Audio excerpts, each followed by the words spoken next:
tell me when to say. Good evening, everyone, and welcome to our Hamilton Council meeting. This meeting is called to order the August 20th, 2024 meeting. This meeting is being held with the benefit of public notice as required by the Open Public Meetings Act. Madam Clerk, will you please call the roll? Mr. Papero? Here. Ms. Phillips? Here. Mr. Carabelli? Here. We have quorum. Ladies and gentlemen, let's please rise for the flag salute and please remain standing for the invocation. I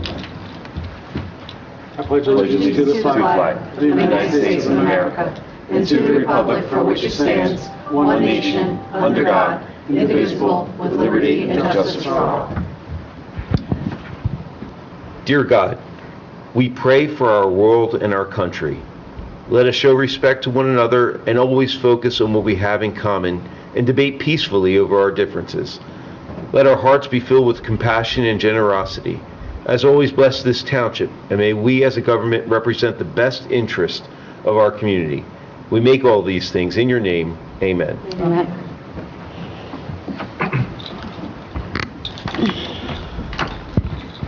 Please be advised that there are updates to the agenda this evening that are different from the agenda that was posted on the website. So we have two resolutions that have been removed. These were under the resolution section, not the consent agenda section. We've removed resolutions pertaining to audit until September 17th meeting. They were numbered 24-313 and 24-314. There also is an amended resolution title. This is Resolution 24-325.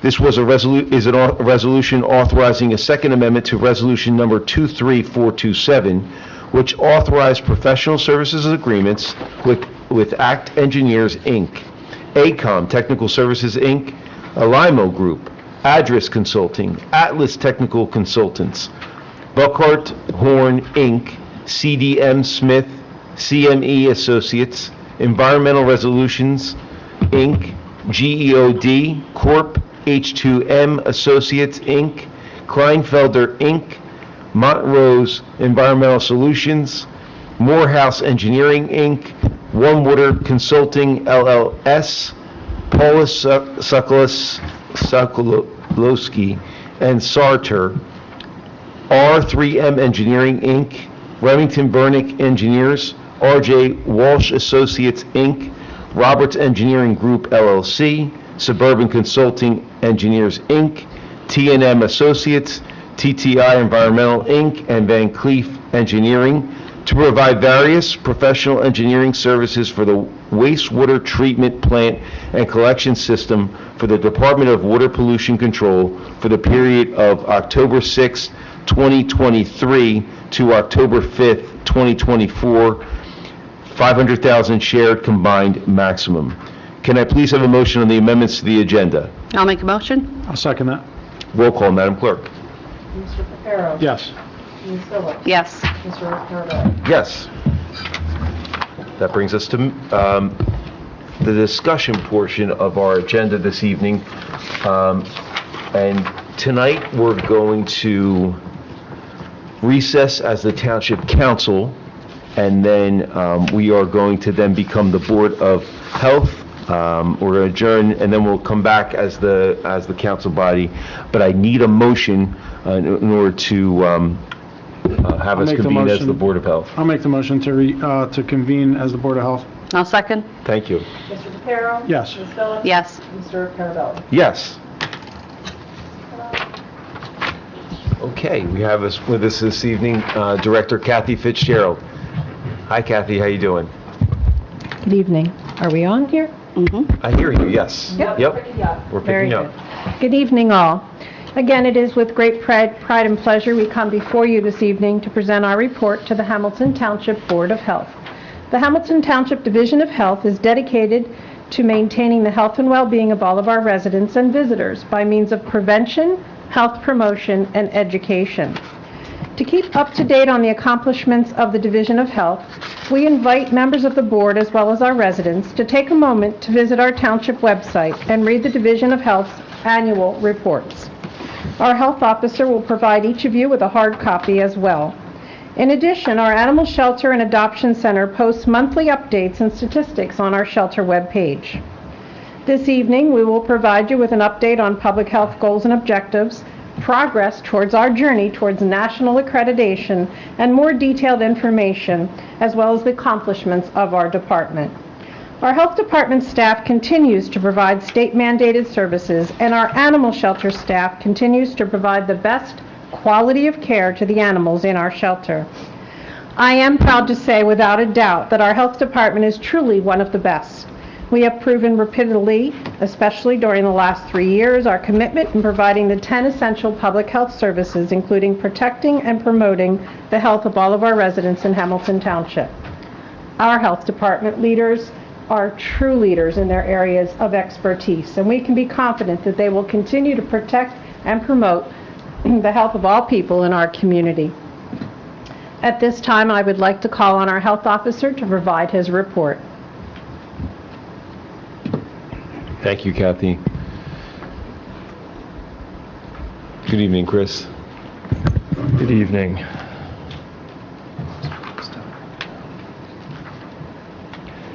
Good evening, board members and residents. Under the direction of Director Fitzgerald, the Division of Health continues to promote healthful behaviors to protect the well-being of all those who live, work, and play in Hamilton, in accordance with the public health practice standards of performance for local boards of health. This includes our animal shelter, where our #1 priority remains the care and safety of animals at the shelter. And I'm happy to report to the board that the division continues to meet its ongoing public health obligations. Local health departments have an important role and responsibility to promote governmental public health as a profession. The division hosts interns throughout the year so students can gain exposure and experience as they complete their education. This includes animal control, environmental health, public health, and nursing. The division has a long-standing relationship with the College of New Jersey and their nursing program, where their nursing students complete their community health nursing hours by shadowing our division's nurses in our clinics. I am also fortunate to have the opportunity to serve as Vice President of the New Jersey Association of the County and City Health Officials, or NJACHO, where I have chaired the association's Workforce Development Work Group. One of the projects the work group launched this year was a scholarship for students in high school, undergrad, and graduate school interested in public health. I'm thrilled to be able to share with the board and our residents that Hamilton's own Juliana Garaji was selected as this year's NJACHO undergraduate scholarship recipient. The award is for $1,000 and helps to offset the costs associated with pursuing higher education in the public health field. The applicants were tasked with using the foundational public health services model to identify and explain health in action within our communities. The FPHS model is a framework similar to that of the 10 essential services, public health services, on how local health departments should use their resources. The 5 foundational areas are in the FPHS are communicable disease control, chronic disease and injury prevention, environmental health, maternal, child and family health, and access and linkage to care. And I'm just going to bring back Kathy really quick, just so she wants to say a few words about our resident. The recipient of the award this evening is the daughter of one of our stellar employees, our Director of Nursing, Giovanna Garaji. It is within Giovanna's jurisdiction to bring up this beautiful child into the world. So I must congratulate the mother and the recipient tonight for a job well done. So please help me thank them.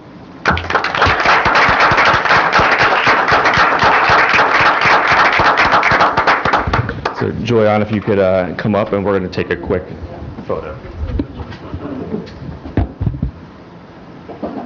Council, want to join us?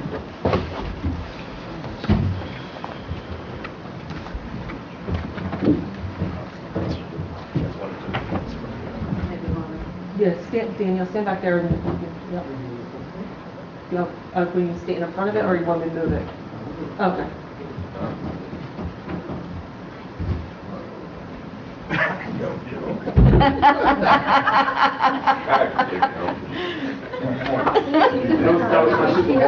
Thank you. Hi. Thank you. Thank you.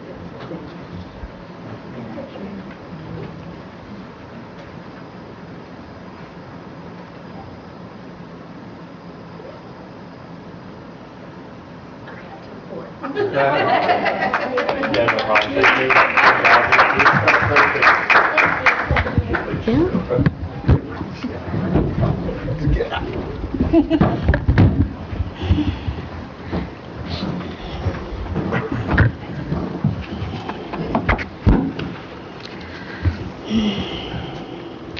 the development of the future public health workforce is not only good for the township, as we've also hired many of our former interns, it is also a requirement for accreditation. The division will continue to direct its resources towards accreditation. Our deadline for document submission is October 25th, 2004. The division's internal work groups and staff continue to meet on a regular basis to ensure that we meet this deadline. Director Fitzgerald and I are reviewing documentations for submission and identifying backup documents should they be needed, as well as finalizing updated plans and policies. I want to thank the board and the administration for your support of the division as we approach our submission date. All those emails I sent to you with public health updates not only keep you informed, but are also another requirement of the accreditation, and I also want our governing body to be the most informed about public health in the state. I encourage all of our residents to take advantage of our free wellness programs. The division is sponsoring, with our partners at Mercer Council, International Overdose Awareness Day on August 29th at 5:30 p.m., and that will take place at Vets Park North. We are again lucky to have NJDOH Commissioner Caitlin Baston as our keynote speaker, and the event is a somber and impactful reminder for all of those in the community who reflect and honor everyone who has been touched by an overdose. More information and to register, please visit mercercouncil.org/IOAD. The division also continues to host our wellness walks as part of the mayor's wellness campaign. The next walk is Friday, September 13th at 10:30 and will be hosted by Grounds for Sculpture.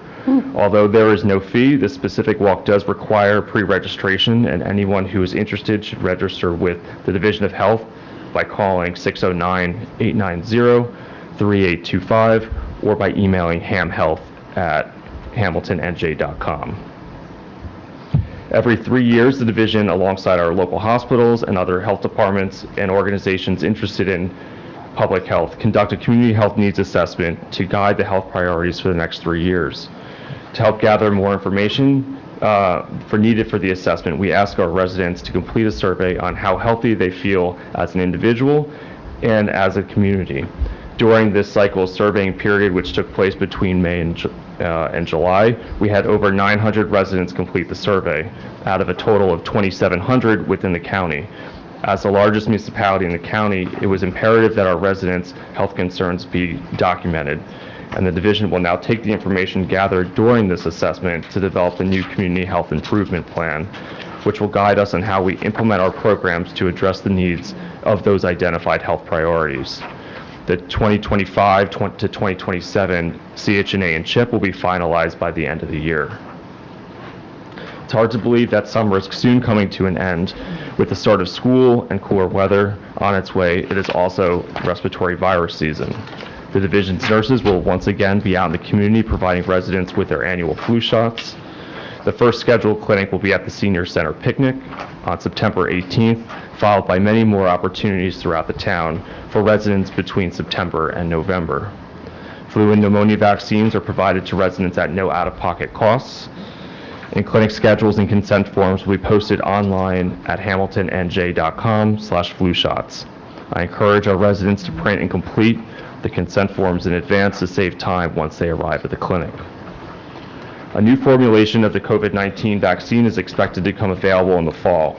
Once the division has more information on this year's vaccine, we'll be providing updates to the board, administration, and residents. As a trusted provider, I am hopeful that the division will once again be able to provide our residents with the vaccine. People who are up to date with their COVID-19 vaccine have a lower risk of severe disease. Please monitor the township's social media channels, webpage, and e-newsletter for the most up-to-date information on COVID-19, flu, and other public health concerns. As a reminder, in the spring, CDC updated its respiratory virus guidance. Now, instead of having specific guidance for certain viruses, there is now a common layer approach.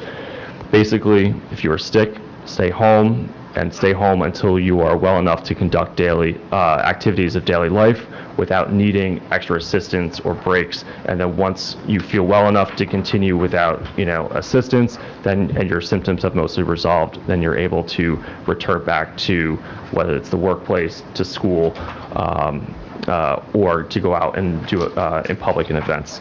So that is, instead of what was like 5 and 5 days at home, isolation, 5 days masks, it's just basically symptom-based approach is if you feel sick, stay home. August and September are usually when we see a typical increase in Legionnaire's disease cases. As a reminder, these are steps that all residents should take to reduce their chances of developing Legionnaire's disease. Run faucets and showers for at least 3 minutes if they haven't been used in over a week. Follow the manufacturer's instructions for cleaning and replacing water filters. Clean and replace shower heads and faucet screens 3 to 4 times a year, or as the seasons change. Ensure your hot water tank is at the correct temperature and should be set to at least 120 degrees Fahrenheit. Residents should also let their healthcare providers know that they live in an area with an increased risk for Legionnaire's disease. And Legionnaire's disease is a serious form of pneumonia and must be treated promptly with antibiotics by a healthcare provider. We have up-to-date information available online at hamiltonnj.com/Legionella. Before I turn it over to our shelter manager for her update, I want to remind the board and our residents that our shelter staff are busy ensuring all the animals in the township's care have a healthy and safe living environment. Each month we post an update to the year-to-date stats on the shelter website, and it is also attached to my report to you today. And it's available online at hamiltonnj.com/animal shelter. It is important to remember that 7 days a week, including holidays, staff are at the shelter making sure our animals have food, water, a clean habitat, and medication as needed. Just the bare minimum of care takes about 15 minutes per animal. It continues to be a very challenging environment, not only for the Hamilton Township Animal Shelter, but for shelters and rescue organizations across the country, who have consistently been over capacity for weeks, if not months, and struggle to find homes for the animals in their care. After consultation with the administration, staff, and the shelter management team, we collectively made the decision to start off to have some dogs to make the decision to shelter some dogs off-site. There's a typo in my report, to relieve some of the pressure on staff and to allow some of our dogs to be in another environment. This is an expensive endeavor. Thankfully, working with the administration, we were able to identify some of the existing ARP funds that health still had to cover these unexpected costs. Between late June and through Labor Day weekend, I expect the division to have spent about $15,000 on off-site boarding. The plan is to cease off-site boarding operations after Labor Day weekend.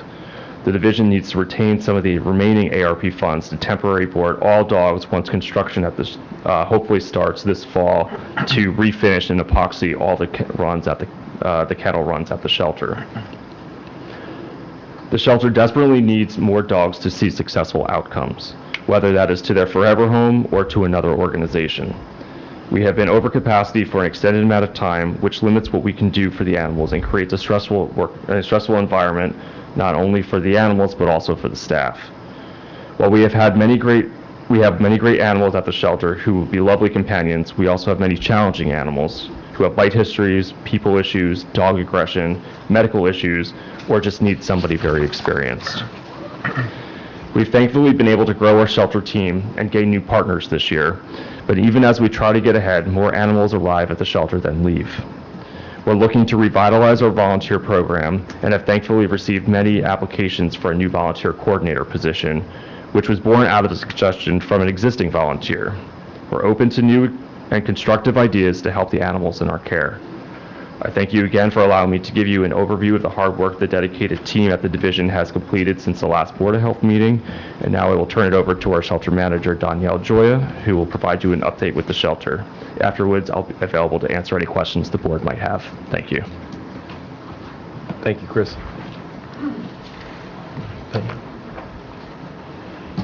Hi there. Thank you Hi, for having me. How are you? As of July 31st, which is where we have the stats up on the website, we've had a total intake of 286 animals. In the first 7 months of 2024, we've had 133 adoptions, 101 pets returned to their owners, 8 animals transferred to rescue, 15 animals were humanely euthanized. We are currently at 94.2% live release.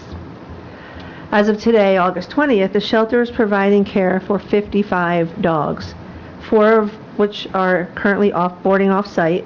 2 dogs are in foster homes, and that leaves 49 dogs in the shelter, which only has 36 kennels. 13 of our dogs are being created in various areas of the shelter because the shelter is over capacity. For the year 2024, the shelter's dog population has been over capacity for 230 of 233 days. And those 3 days we were at capacity for 36 dogs. The average daily count being 47 dogs per day. As of today, we have 74 cats in our care, with 54 being housed in the shelter and 20 in foster care. We also have a total of 6 rabbits, 3 in foster care and 3 in the shelter. 2024, much like 2023, continues to be an extremely challenging year, not only for the shelter, but for our neighboring shelters and rescue organizations across the region and across the country who have been over capacity for months, if not more than a year, and struggle to find homes for animals in their care. As my previous reports, inflation has made owning and caring for pets more expensive, leaving many pet owners struggling to keep their pets, which creates more people turning to already overburdened shelters to rehome their pets. Many of the pets that come to our shelter have ongoing medical issues, which have not been addressed by their owners, and that puts the medical and financial burden on the township shelter. Our reclaim rate for stray dogs so far in 2024 is at 63%, which is down from 2021 when we were at 81%. Many of the dogs in the Hamilton shelter at this time are bully breeds, and an overwhelming majority of them are not dog-friendly, which makes the pool of adopters that much smaller. We regularly reach out to rescue organizations to request assistance, but like the shelters, they are over capacity and not accepting new animals. In an effort to promote adoptions, adoption fees have been periodically waived and are currently waived until the end of August. With all of this capacity, or talk about being over capacity and struggling, I do want to share a positive experience we've had with the boarding kennel that has been regularly caring for 4 of our dogs. Bark Institute has found homes for 2 of our dogs. One of these dogs was Rooster, a young adult male pointer mix. The owner and trainer of Bark Institute recommended that Rooster enter their board and train program, as he had great potential but needed training.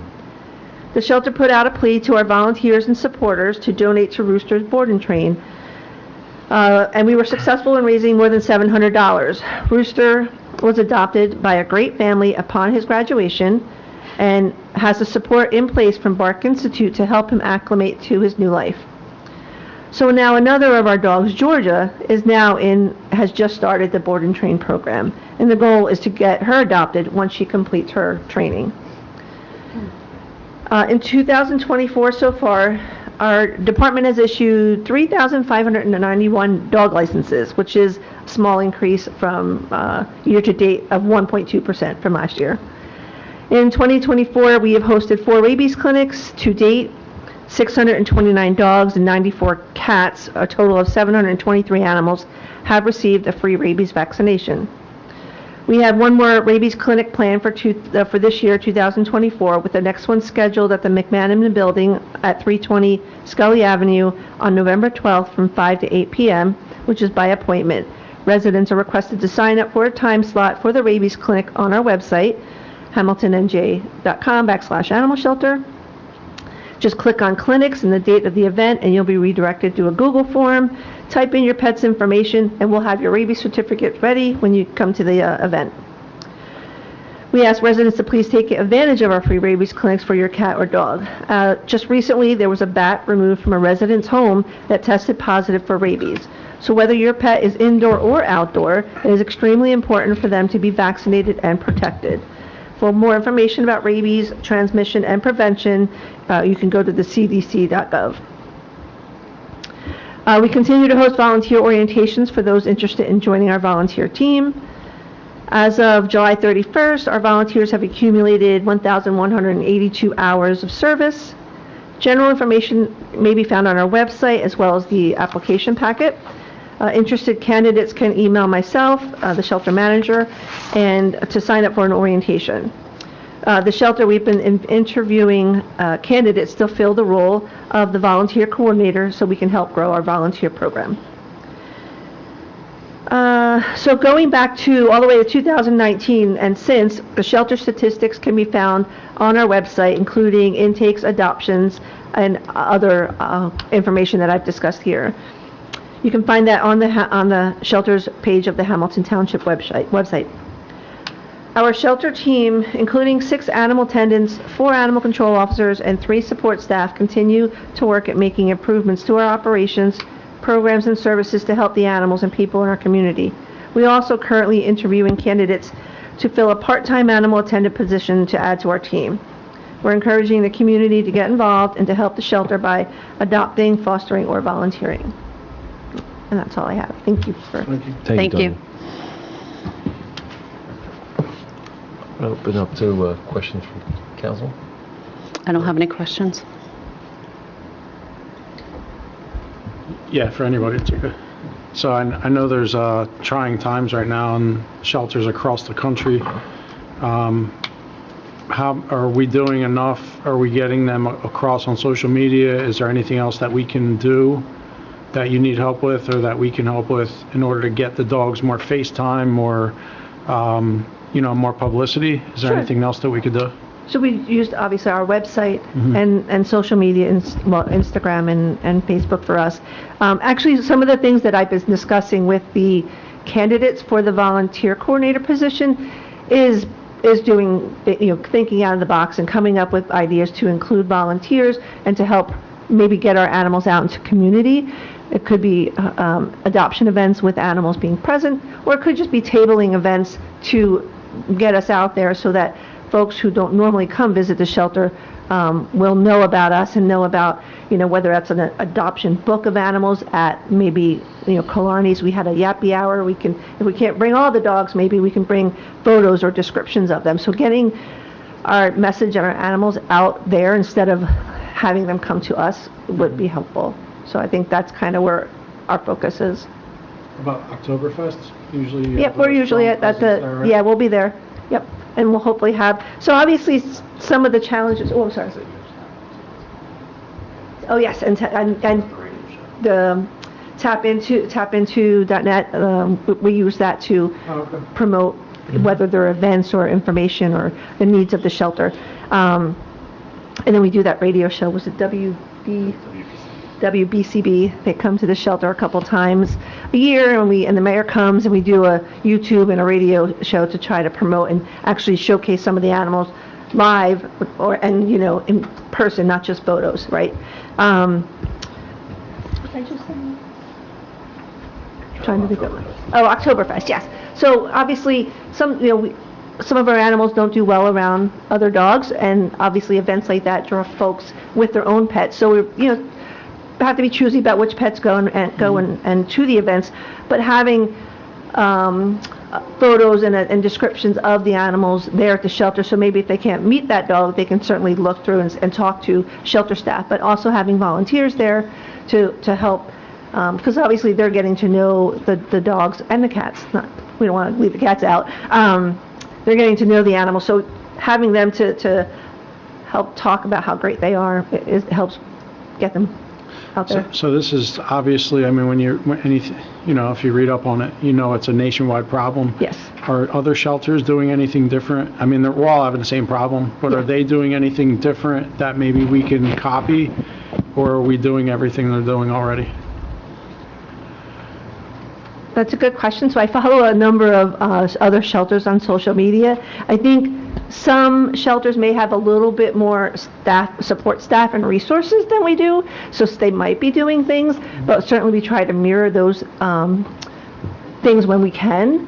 But I think right now, getting us out into our own community would be helpful instead of expecting folks to come to the shelter. It's kind of tucked away. It's not, you know what I mean? Obviously, you all know where it is. So it's not, you don't just pass by the shelter. You really have to make an effort to go there. So if folks aren't coming there and seeing our animals, you know, also again, with talking with these volunteer coordinator candidates, coming up with ideas like having a volunteer greeter, if you will, at the shelter during busy times, like on Saturdays, so someone could walk around with the potential adopters.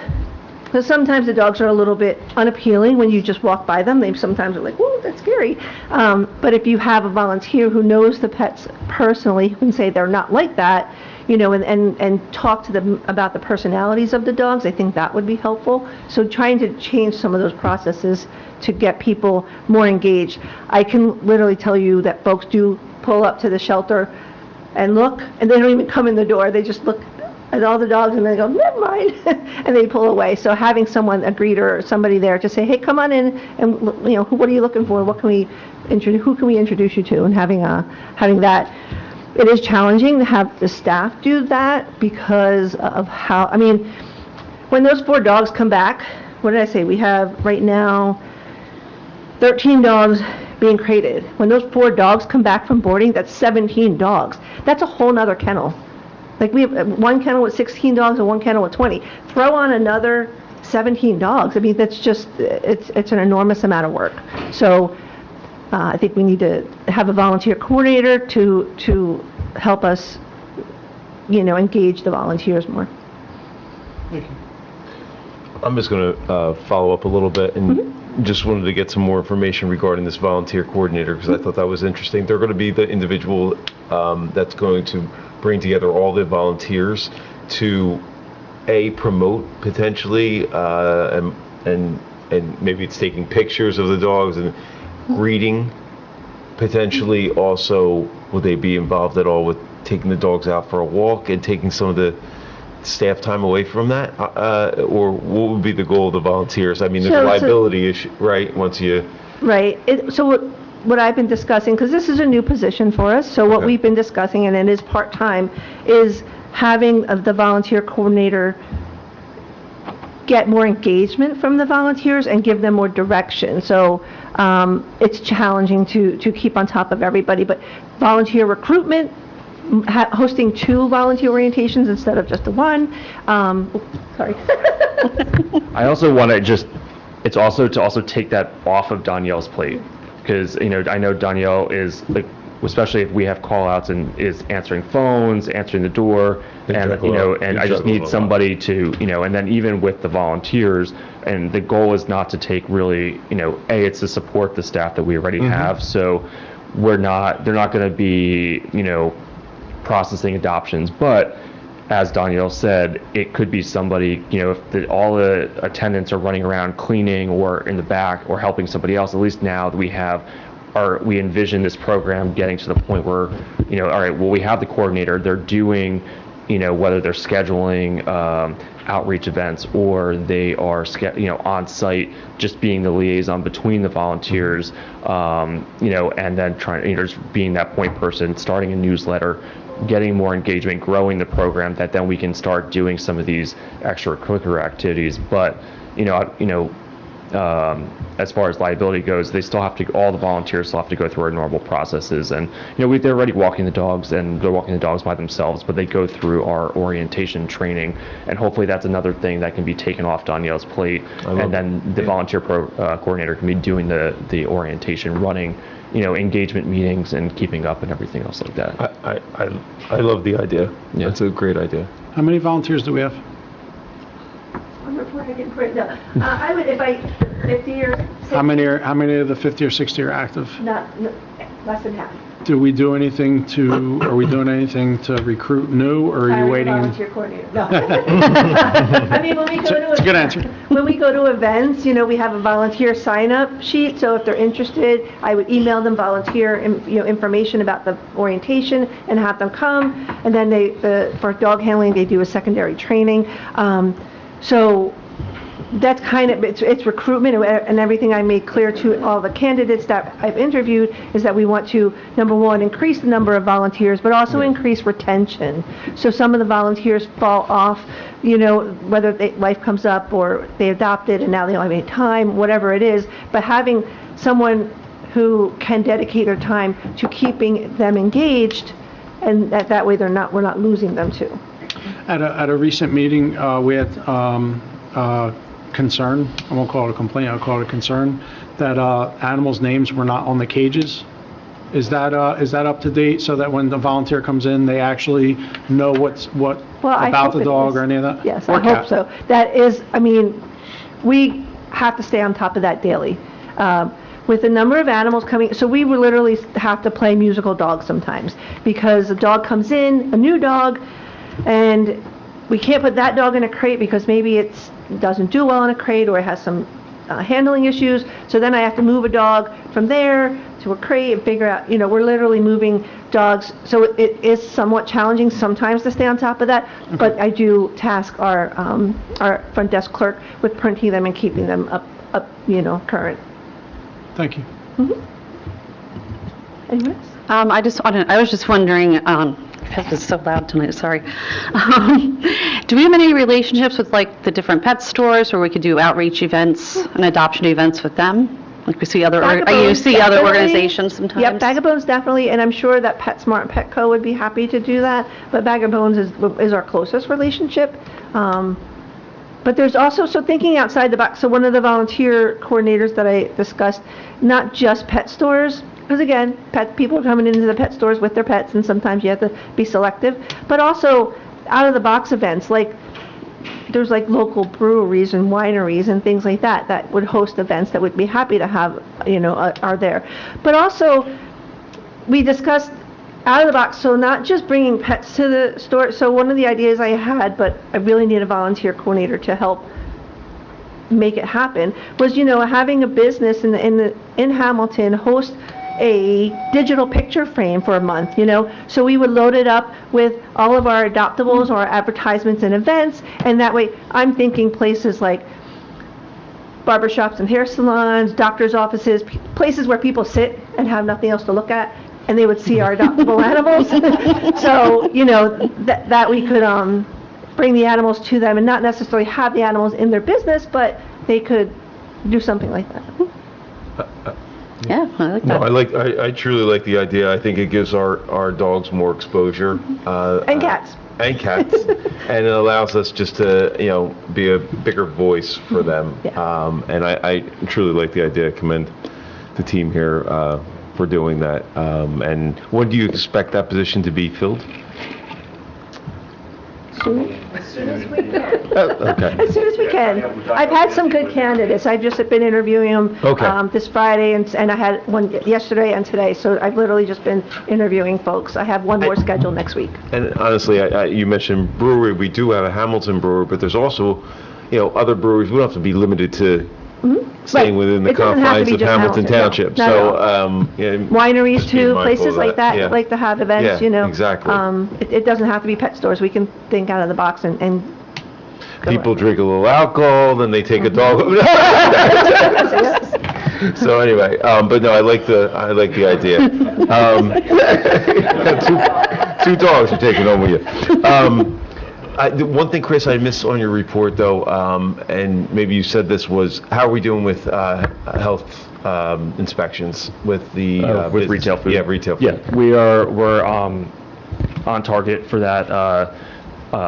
Our chief inspector goes through on a monthly basis, and what we usually try, our goal is, all of the inspections that we had, let's say, did in August should be in August. Maybe not to the date, but they have a set schedule now, after the last couple of years, that the goal ultimately is that all of our inspections should be done retail food-wise by the end of November. Okay. At least 95% of them. And then that way, if there is any that, get missed, then, we have the whole month of December to pick that up. But basically, it's whatever is done in one month is done in the same month next year, and continue, which is a little secret that all of our retail food establishments should take a look at their inspection sheet from last year, and you'll know pretty much when we're coming, even though that doesn't always happen, and they're very surprised. But yes, there's no excuses for failed inspections. Yeah, and we do have the online system, so if anybody has questions about what the inspection score was, there is an online database that residents can access as well, and it has the latest inspection score on it, not the full inspection sheet, but it does have the score on it. So, all right. Anything else? Thank you. Yeah, you can hire him. Yep. Did you want to say anything? Okay. Any more questions from council? No, thank you. Allison? No? Do I open it up? Or no? Yeah. I'd like to open it up to the public for comment. I thought Kathy was- Oh, Kathy. No, I just do my closing statement. Okay. Thought you were doing What- that. nope. Okay. Any questions from the public? Okay. Kathy? Close it out. Bring it home. Okay, great. In closing, we would like to thank the members of the Board of Health, Mayor Martin, and our administration for the opportunity to serve the residents of our town. With the expertise and professionalism displayed by our Health Department staff, we will continue to work diligently every day, ensuring and providing all required services to our residents. I would personally like to thank and commend every member of our Health Department for their dedication and commitment as public servants. Speaking with all the confidence in my team, we will continue to serve the residents of our town to the best of our abilities. We look forward to reporting at our next Board of Health meeting the continued progress and list of accomplishments made by the Department of Health. Thank you and stay well. Thank you, Kathy. Thank you. Thank you for all your efforts. We Thank appreciate it. Okay, now can I have, I would like to adjourn as the Board of Health and reconvene as the Township Council. Can I have a motion for that? So moved. Second? Roll call, Madam Clerk. Yes, Mr. Caparo? Yes. Ms. Phillips? Yes. Mr. Carabelli? Yes. Next up, we have minutes. For your consideration, we have the minutes of June 18th and July 16th, 2024, regular council meeting. Can I have a motion? I'll make a motion. Second. Roll call, Madam Clerk. Mr. Caparo? Yes. Ms. Phillips? Yes. Thank you. Mr. Carabelli? Yes, that was for minutes M1 and M2. Yes, both. sir. Okay. Now, Yep. now we're up to communications. C1 is a joint proclamation for Overdose Awareness Day. Councilwoman Pampero, thank you. Can you do the honors? Whereas the Township of Hamilton does affirm and acknowledge the harm and hardship caused by drug overdose, and whereas we recognize the purpose of International Overdose Awareness Day as remembering loved ones lost to overdose and ending the stigma of drug-related deaths, and whereas we resolve to play our part in reducing the toll of overdose in our community, and whereas we affirm the people affected by overdose are our sons and daughters, our mothers and fathers, our brothers and sisters, deserving of our love, compassion, and support. And whereas more people die from overdoses than from gun violence and vehicle accidents combined. And whereas there continues to be deaths from stimulant usage and overdoses continue to increase, both medical and other economic costs greatly impacting our society. And whereas death from overdose is preventable and substance use disorder is a treatable disease, and the stigma and shame often are a barrier to seeking help.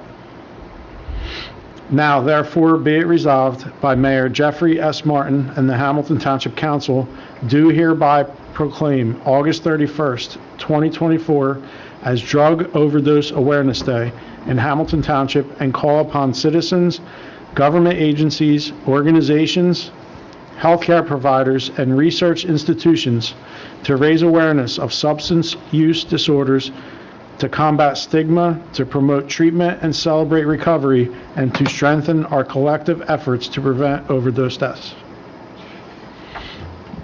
Thank you, Councilman Pampero. Welcome. C2 is a joint proclamation acknowledging Women's Equality Day. Councilwoman Phillips. Thank you. Resolution to recognize Women's Equality Day as a national day of celebration. Quote, "Equality starts with empowered women." Whereas women in Hamilton Township and in the United States have continuously worked to gain full rights and privileges, public or private, legal or institutional, as citizens of the United States, and whereas women in every state and every cultural and religious group work to secure women's right to vote, And whereas Congress has designated August 26th, the date the 19th Amendment was certified, as Women's Equality Day. And whereas recognizing Women's Equality Day as a day of celebration throughout the country emphasizes the importance of women's work for democracy. Now, therefore, be it resolved by Mayor Jeffrey S. Martin and the Hamilton Township Council in the County of Mercer and State of New Jersey, do hereby recognize August 26, 2024, as Women's Equality Day, celebrating the importance of the women's suffrage movement and the work to secure and expand equal rights today. Thank you. Councilwoman. Communication C3 is the Hamilton Girls Softball Association request for Tag Day solicitation to be conducted at Golden Dawn Diner on August 24th and 25th, 2024. C4 is a notification received from the City of Bordentown regarding a temporary water interconnection between the City of Bordentown and Trenton Water Works. Installations begin August 15th, 2024. An estimated length of time for the project is 30 days. C5 is a receipt of documentation regarding Resolution 2024-031 from the Mercer County Improvement Authority authorizing bid award for the Hamilton Township Municipal Complex, Phase 2 to Epic Management Incorporated. Can I have a motion for, any comments, first of all? No. Can I have a motion for communications C1 through C5? I'll make a motion to move on communications C1 through C5. Second. Mr. Reparo? Yes. Mrs. Phillips? Yes. Mr. Carabelli? Yes. Passes 3-0. Next for your consideration is consent agenda items CA1 through C30. So I'll just give a quick summary of some of the agenda items that we have before us this evening. We have several grants. We have 2 Click It or Ticket grants. These are roughly 7,000. They're 7,000 grants. One covers a period over Memorial Day, the Memorial Day period. The other one covers the Labor Day weekend. There's a local improvement grant in the amount of recreational grant in the amount of $74,000. This was for lights for the skate parks at park at Veterans Park. There's also a developers agreement that you'll see on this evening's consent agenda with Genesis Bio Campus LLC. This is for their 166 unit rental unit development. This project sits along Waterview Drive off of Clockner Road. Clockner? Yes, Clockner Road. There's also an agreement that you'll notice on the consent agenda with the Nottingham Ambulance Squad. This is an annual agreement that we have with them, a $40,000, $10,000 quarterly commitment for the services offered by the Nottingham Ambulance Squad. In addition to that, we have a shared service agreement between Hamilton and Robbinsville for their use of our ecological center. We have a contract with Britain for grinding service at the ecological center. We have also an agreement for traffic signal repairs with Cray Inc. We have some Rhino tabs, which don't ask me exactly what that is, but Pat could tell us, in 5 purchased vehicles of our police department. This is part of the capital budget in 2023. We have some good news, some decreases in some of the costs for road improvements along Hoffman Avenue. There was also some sidewalk repairs by Rustling Paving. There was a decrease, and also Barrett Paving, there was a decrease for Englewood Boulevard. There's also some purchases of some police uniforms and equipment. This is up to a maximum of $70,000 with a new vendor. Rather than their old vendor, we had Samsies. Now we're going to use a new vendor, Kulak Arms and Outfitters, which I think gave us a better price, and I think they're confident that they'll get us the equipment and the uniforms on a quicker turnaround. We also have refunds. Some of the Veterans Park. We have some of the fees paid for the Bromley Civic Center. We also have the Nottingham Ballroom and Grafton Saying refunds that you'll notice on the agenda this evening. And finally, the last one that I just want to mention was, there was, one second. Oh, there was a transfer of, for our last ordinance, CA 30, there was a the place-to-place transfer, the expansion of the property. This is the La Casona Bar on Cooser? 310 Klockner Avenue. Klockner. I always get Cooser and Klockner mixed up. So La Casona Bar, the expansion to patio dining. So outdoor patio of the premise. They're expanding that for the transfer, yes, outdoor ABC license. Any questions, comments from my council colleagues? The only question I had was 6, which you highlighted. Didn't we do the Nottingham Fire payment already earlier in the year? Don't we usually do that closer to January? I don't believe so. No, this one, we always wait for the budget to be adopted, but then we also wait and get their financials from them before we release the check. So we always come to you first to say, Gotcha. do you want to release this? And Okay. so we're at that point. And traditionally, we were 40,000 typically a commitment that we offer. Yeah. Yes, that's when Yeah. it's been for some time. Sometime. Okay. Okay. I don't have any questions. Councilman Phillips, nothing? Okay, I'm going to open it up. These are open up to the public for the consent agenda. Any questions regarding the resolutions that I just? Yes, go right ahead. Do I have to introduce myself? Yes, if you wouldn't mind. My name is Brittany Ames. I'm a Hamilton resident. Hey, Brittany. Hello, everyone. I have been to plenty of these meetings today, but I just have a question about the consent for CA3 24-317. So it stated it was for local recreational improvement grant fund. What was that for? That was for, I just mentioned, that was for the lights for the skate park at Veterans Park. Oh, that was for the lights. The lights, Okay, yes. perfect. Thank you. Quick question, you brought up, and I didn't ask our business administrator, Kathy Monzo, was that covered the entire cost of it, or were there additional, do you know off the top of your? I think, if I recall, and I don't have the details in front of me, that there is a match to that, and so some That's of right. it might be an in-kind match from us, where we'll help with the installation, preparation, and that type of thing. I don't believe that the 74,000 covered the entire amount. Okay. But it's a percentage of it. Right, I wouldn't think so, because they're fairly expensive, so. Okay, Thank you, perfect. Brittany. Thank you. I appreciate it. Anyone else wishing to comment on the consent agenda? Yes, Janice?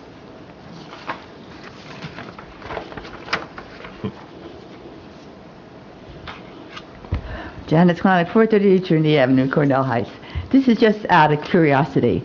The transfer of the liquor license, if you get a liquor license, that's only for inside, it's not for all your whole property? That they had to get it permission to put it out on a porch? I mean, that seems, I mean, if you have a liquor license, I would think your whole property would be included.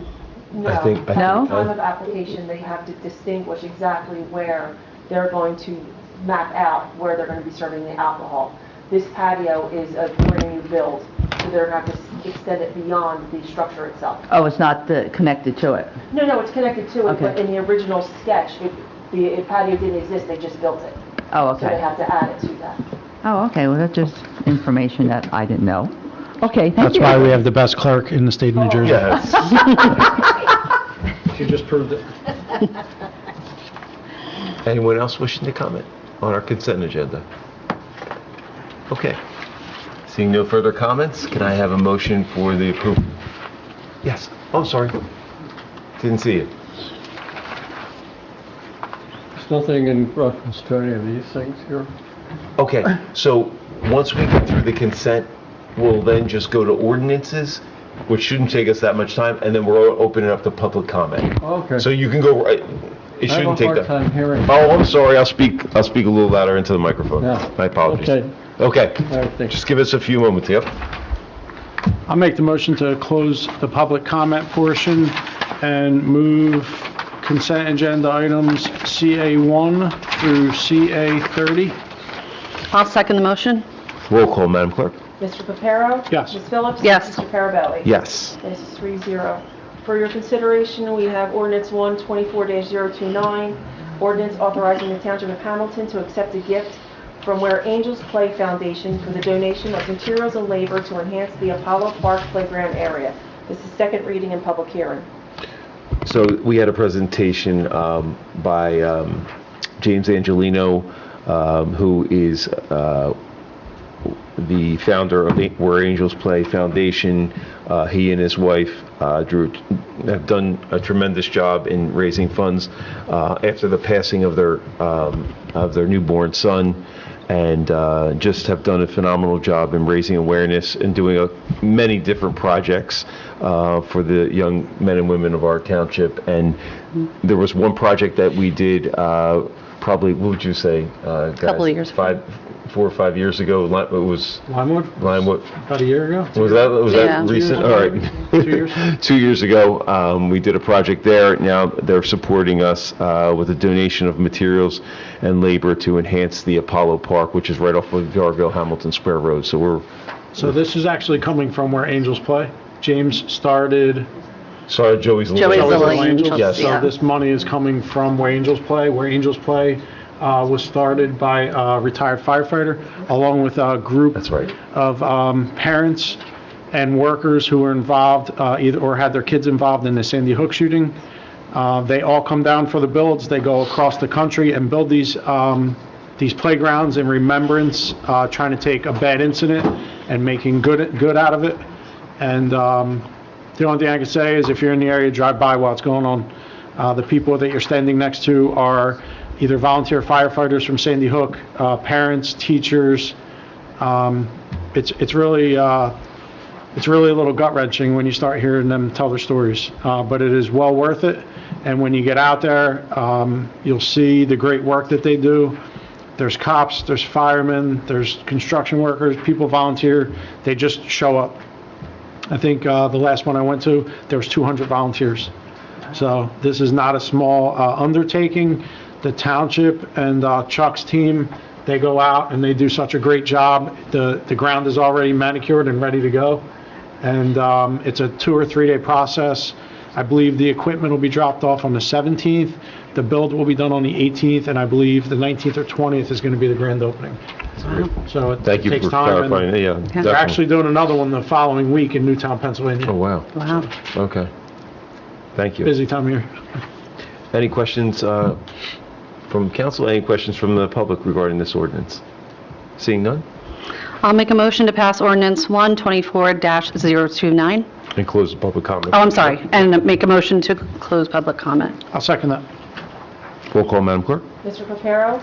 Yes. Ms. Phillips? Yes. Mr. Carabelli? Yes. Passes 3-0. Ordinance 2 is an ordinance 24-030.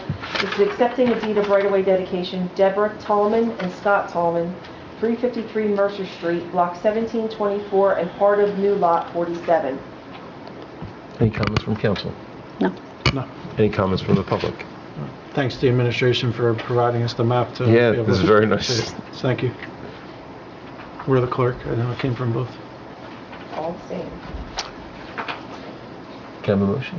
Seeing no further comments from the public? Yeah, seeing no one from the public wishing to speak, I'll close the public comment portion and move ordinance 2-24030 on second reading. No second? Roll call, Madam Clerk. Mr. Reparo? Yes. Ms. Phillips? Yes. Mr. Carabelli? Yes. Passes 3-0. Ordinance 3-24-031 is an ordinance amending and supplementing the code of the Township of Hamilton, New Jersey, Part 3, Land Use Legislation, Chapter 550, Land Development.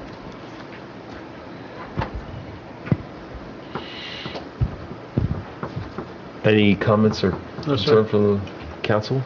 No. Any comments from the public? And this is just adding, is this adding to the regulations, the massage? Yeah. Body work and- It's to continue to clean it up because as our community and economic development department is working within the ordinances, they're finding things that are not working. Okay. So it's some just cleanup, it's referencing to state law rather than having to change it all the time, and then it's adding massage parlors to various districts. So it was bringing it up to DEP standards, right? Yeah, Yes. yes, some I of it, noticed that yes. as well. Okay. Can I have a motion? Public comment? I did. Oh, okay, Yep. sorry. I'll make a motion to close public comment and move on ordinance 3-24-031. I second the motion. Roll call, Madam Clerk. Mr. Reparo? Yes. Ms. Phillips? Yes. Mr. Carabelli? Yes. Passes 3-0. Ordinance 4, 24-032 is an ordinance of the Township of Hamilton County, Mercer, New Jersey, providing for various capital improvements and related expenses in and for the township appropriating $6,489,850, therefore authorizing the issuance of $6,165,357 in general improvement bonds or notes of the township to finance same. Can I have a motion to table? I'll make the motion to table ordinance 4, 24-032. I'll second. Roll call, Madam Clerk. And just so we're clear, we're going to table this and continue it to the next public meeting on September 17th. Thank Correct. you, Madam Clerk, Okay. yes. Mr. Pepero? Yes. Ms. Phillips? Yes. Mr. Carabelli? Yes. Passes 3-0. Ordinance 5, 24-033 is an ordinance authorizing the settlement of litigation and authorizing the township to enter into an agreement with the White Horse Volunteer Fire Company for the acquisition of land, premises improvements, and fixtures located at 19 Locust Avenue in the Township of Hamilton, designated as Block 2524, Lot 7 of the Hamilton Township Tax Map, known as the White Horse Firehouse for the continued protection of public health and safety. Purchase price $35,000, estimated closing cost $10,000. The total amount of funding $45,000. Any questions for my council colleagues? Long time coming. Right, it is a long time coming. I'm just wondering, though, if we have enough votes. So could we just table this for a moment while I'm double checking the statute? Yes.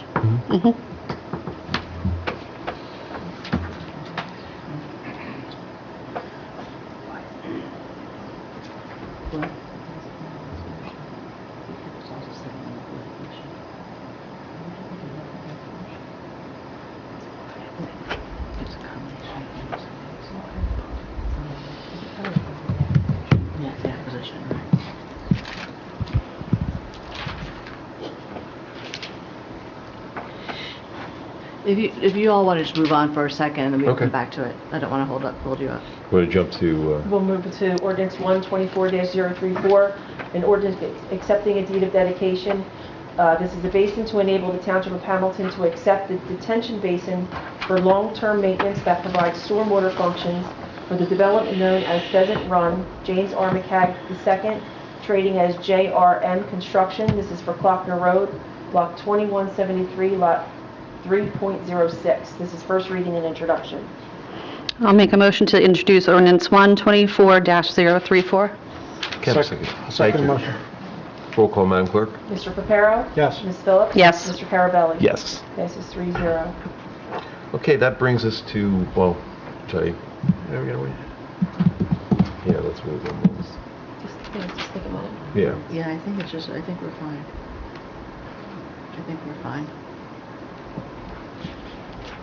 Yep, I think since we're not using a bond ordinance to buy this property, since I think we're fine with the 3 votes to pass. Okay. Okay. So where do we live? Oh, do we open it up to the public? I did not. I'll open up to the public, please. This is ordinance 24-033. Right. Yes. Janice. Yep.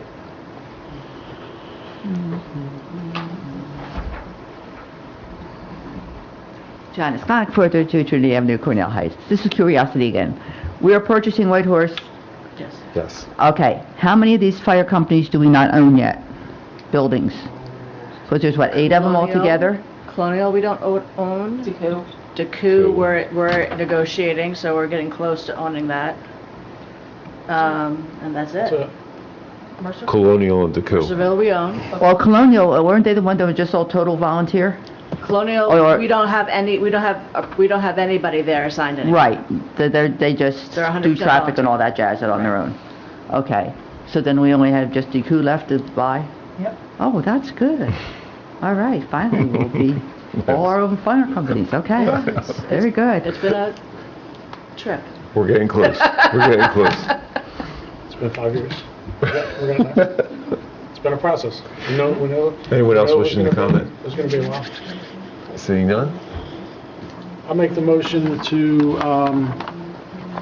close the public comment portion and move ordinance 524-033 on second reading. I'll second. Roll call, Madam Clerk. Mr. Pepero? Yes. Ms. Phillips? Yes. Mr. Carabelli? Yes. Passes 3-0. Kathy? Okay. Before we go to public comment, Kathy, can we have for ordinance 1, 24-34 for next meeting for the second, oh, I won't be here. Can we have a map for where that Pheasant Run exactly is, where it stretches to? It's a $30,000 purchase. Oh, the pheasant run? I think, yes, we can, because I think we've already pulled it, but we know that there's always something that you want to have done. So we will Okay, make sure. yeah, I didn't see it, so that's why I asked. Thank you. Okay. First up on the sign-in sheet, we have, I think it's David. David, yes.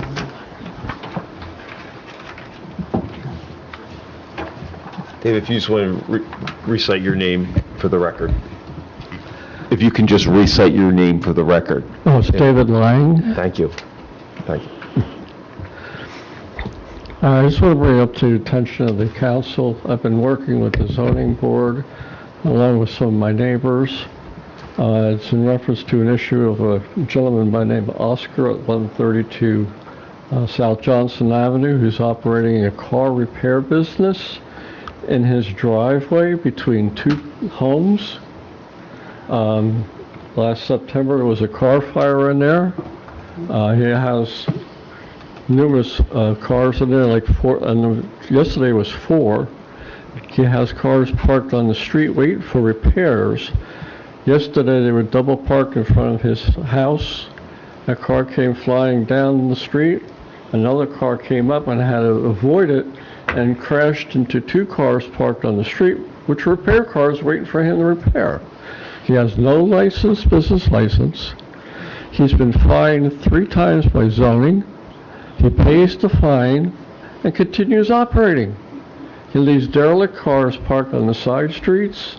He has a son with a red tow truck that picks up cars from Park Avenue, Norway Avenue, and brings over for him to work on. It's just a big mess. And we've had police out there that tow derelict cars. This past weekend on Sunday, there was 2 cars parked in Baylog by my house. When I pulled out of the driveway to the store, I thought they were from Pennsylvania because they had no plates on the front. There's 2 plates on the back of the truck, cars identical. He has false plates he puts on cars that park on the streets. So I don't know if there's anything the council can address on this. I mean, we have the police involved, we've had the zoning involved. We've reported to the EPA about the oil and the gasoline and all that stuff that's leaking on the ground in there. He's got a garage full of parts. I mean, he's got acetylene tanks and torches in there. This is a residential neighborhood. And if there's another big fire, it's going to take out quite a few houses.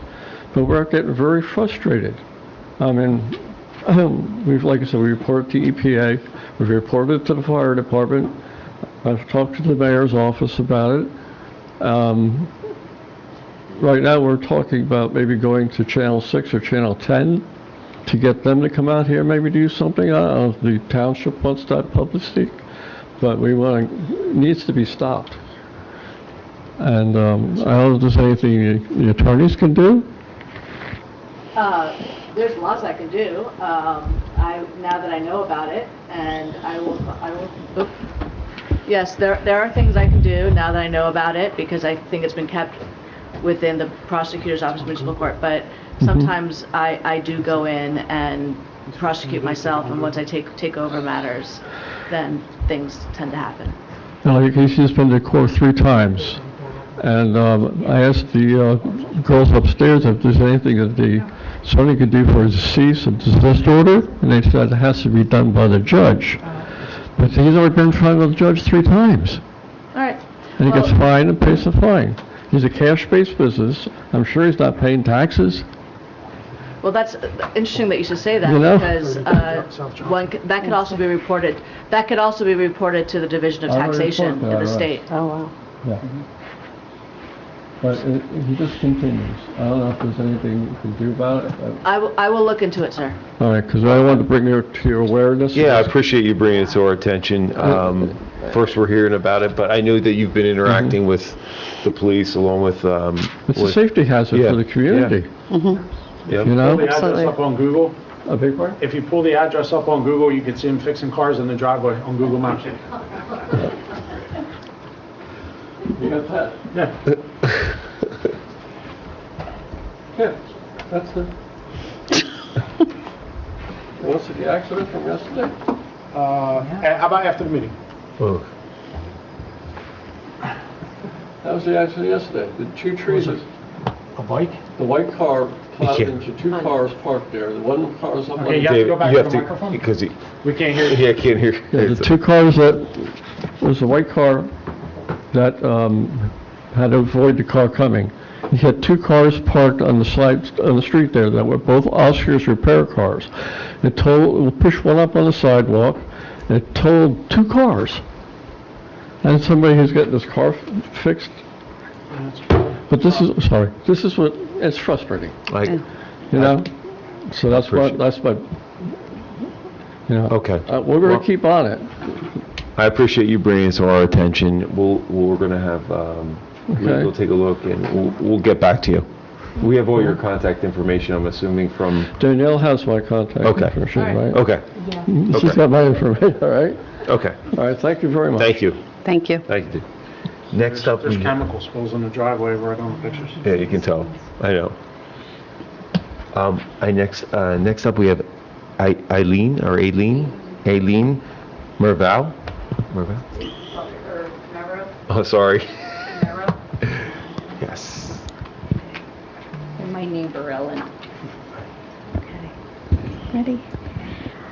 Hi, everyone. My name is Aileen Merrow. I live on Herbert Avenue in Hamilton Square. I'm here tonight to discuss the Amazon parking lot behind the Wawa that is vacant and has become a site for teenagers or 20-somethings to drag race, loud drinking. It's disturbing our neighborhood, and it's our quality of life. And this is every day. It's not something that's once a month or you're looking at daily. And it's anywhere from 5 o'clock, about 5, would you say? Yeah, they were there at 5:38 today, sir. Okay.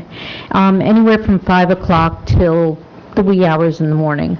Now, I did write a letter. I did some research, and I wrote a letter to the property management company, and I CC'd our mayor on it as well, and I didn't receive anything back. So my next step was I went on to, which I don't do often, I went on to Hamilton Happenings, and I posted on Facebook as an anonymous individual and said, this is a scenario, this is what's going on. What would you suggest? Because it's a living nightmare. And I did get, I believe Lisa Ann was her name, who referred me to Fred Dumont, and I did in turn get in touch with him via email. And I think it was Lisa Williams. She's raised her hand in the back. Thank you.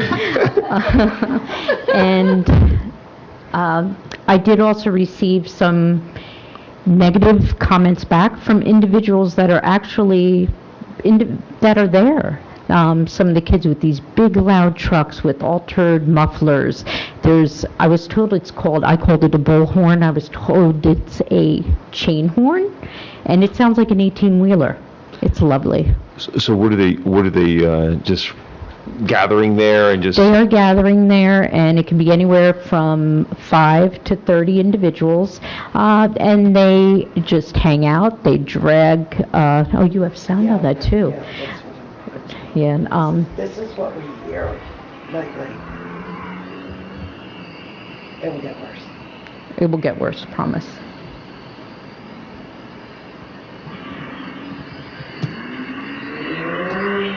They just drive around the building, around.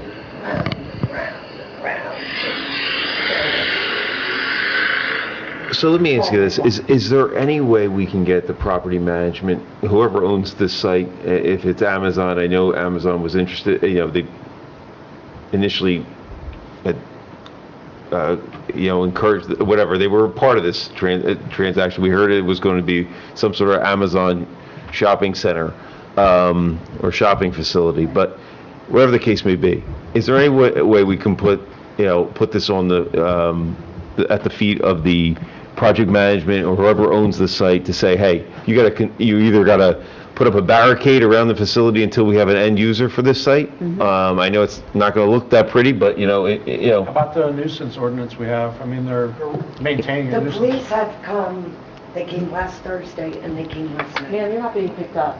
Yeah. Because Sorry. it's one speaker at a time. Oh, Go and finish your comment. if you just want to state your name for the record. Ellen Comiskey. Thank you, Ellen. The police did come last Thursday, you guys were on vacation, and they came last night, and they shined the lights, and they dispersed. Right. So my thought is either the police just drive through more often, or if we can require Amazon to put their parking lot lights on, because it's Wait, the lights pitch are off? black. The lights are off. Oh, I don't think Amazon owns it, but I'm not positive I don't of think the they owner. do either. And so to this date, we've had passing attention that the PD has been doing because, we've gotten complaints through See Click Fix and other avenues as well. And PD has been working with Fred's department, Community and Economic Development, to try to work with the property owner. One of the issues is that the police can't issue anything for trespassing because it's an open parking lot.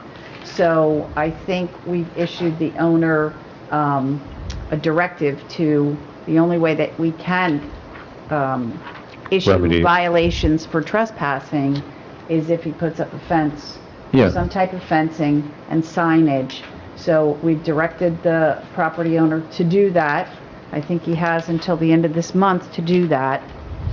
And in the meantime, we'll just see if PD can do, kind of extra passing attention so that it's not just cleared out when they drive by and then picks up again 5 minutes later, right? So what's the access? I'm at that Wawa every so often with, family, kids and stuff, but where's the access point? It's right there, right off of, right next to the Wawa, isn't it connected? And then there's the parking, right? That's it's the in only the- access point, correct? There's two. There's another?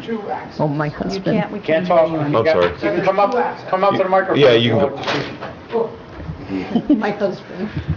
Kathy, while he's coming up, when you see parking lots that they don't want people in, they put the posts up and they put chains across them? Yeah. Can we at least Yeah, close at it least off that. and force them to Yeah, put and their I lights think on? that's what we Is there anything directed him legal? to do, but the lights is an interesting thing as well, so perhaps we can look into that also. So- Also, like at the AMC, they have the big barrier, the cement barrier, so you can't enter that Oh, parking that's lot. why they're not at AMC. That was my other suggestion. Can Yeah. we just send them over to AMC? So, No, that's by me, I don't want. but there's no homes right there. Yeah. My I'm name's sorry. Paul Merrill, Thank- Aileen's husband. There were Jersey barriers there a year ago or so. Yeah. There were. Okay.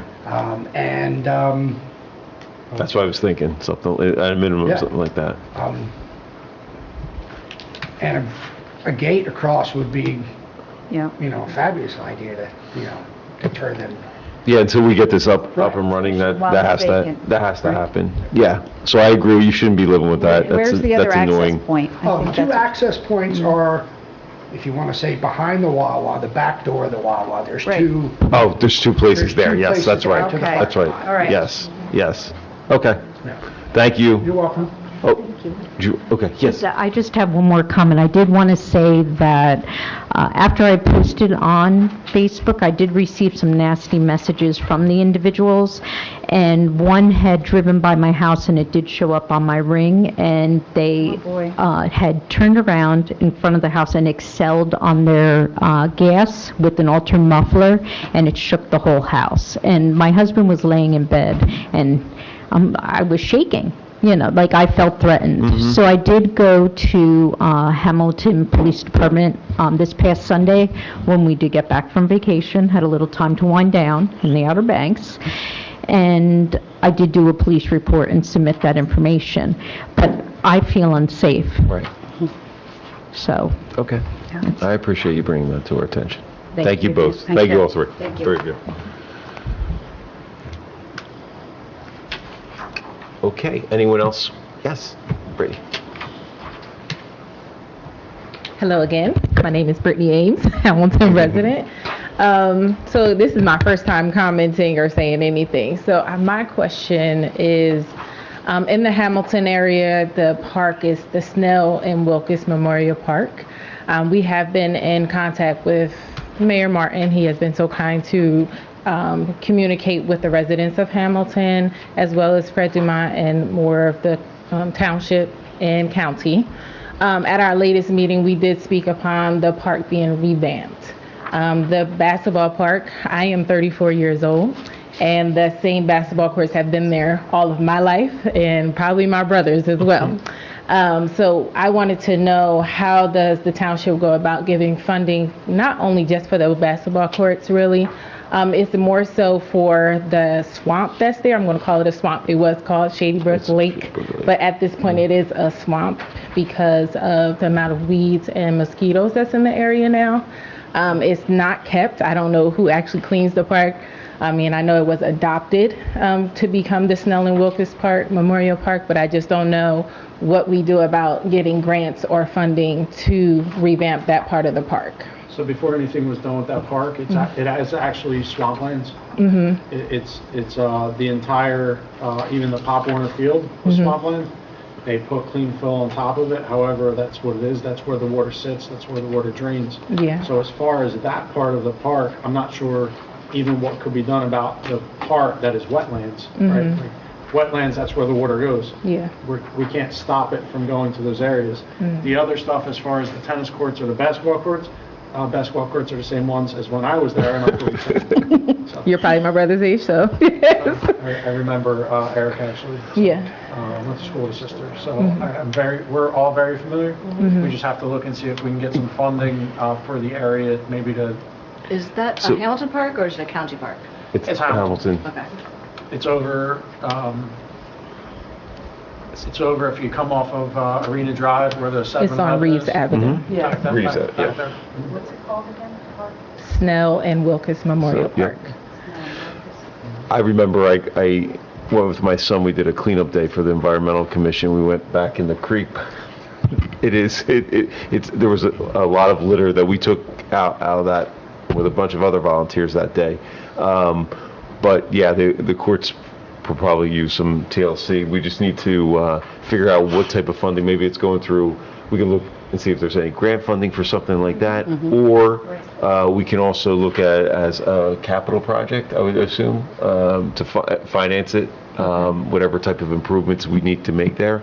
But yeah, Kathy, if we can just take a closer look at that, and maybe it needs to be addressed. So In regards to like the swamp, I agree with you. It has been that way for quite some time, but I feel like because it hasn't been kept, the park has basically become unbeautified. So that swamp is not just where a swamp used to be. It's like the swamp is the courts. So if you have the time to actually go to the court and see, you'll now see that walkway that was a walkway next to the swamp is no longer a walkway because the trees and the weeds have just, overflown into that area. But, I care about our kids. I'm an advocate for all of my children. I'm a past youth director and clerk at Jerusalem Missionary Baptist Church. So I am for the community and making sure the kids have somewhere safe to go. I have a 12-year-old myself. I hate to have to travel, all the way to Mercer County Park and then and even with their park, it's more of a kid-friendly park at this point. But I feel as though my community where I'm at, we don't have that much, recreational things that we can do. But I am looking definitely to bring that forward to you guys, definitely about the courts and the basketball courts, so they have somewhere to go. So Brittany, if you wouldn't mind, just follow up with us, maybe send me an email, or any of our council colleagues, my council colleagues here, and then what we'll do is we'll try to give you an update on, if there's any immediate plans to remedy some of the issues that are there. And if you want to just put it in an email, some of the concerns that you have, I would appreciate that. I have one last concern. Go ahead. Yes. also dealing with the park. Unfortunately, it is school property, Wilson Elementary Park, because a lot of the kids don't have, parks to go to that's locally that they can walk to. I noticed that when I took my son to the park, the trash can was overflowing, flies and everything, and I understand that, the public is using the school property. I just don't know if it's the school's responsibility for that trash can, because even so, this is happening during school time. So if it's happening during school times, then that trash can is still overflowed, not just with the kids' stuff. I doubt they have them with Gatorades out in the park and out in the play area, but it's not being kept clean. So again, this is just another concern for the youth. Thank you. Is that Is that the elementary school? Wilson property? Elementary School. Is that Yes. the property? property itself? So, yeah, that's, we can reach out to the Okay. schools. Yeah, it's just a safety for No, the I children. appreciate it. Perfect, thank That you. should be addressed. Thank you, Brittany. Anyone else wishing to comment from the public? Janice?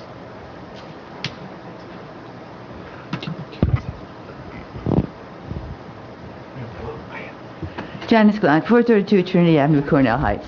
My favorite thing here, Congolium. Is that the 40 truck warehouse that's being built now?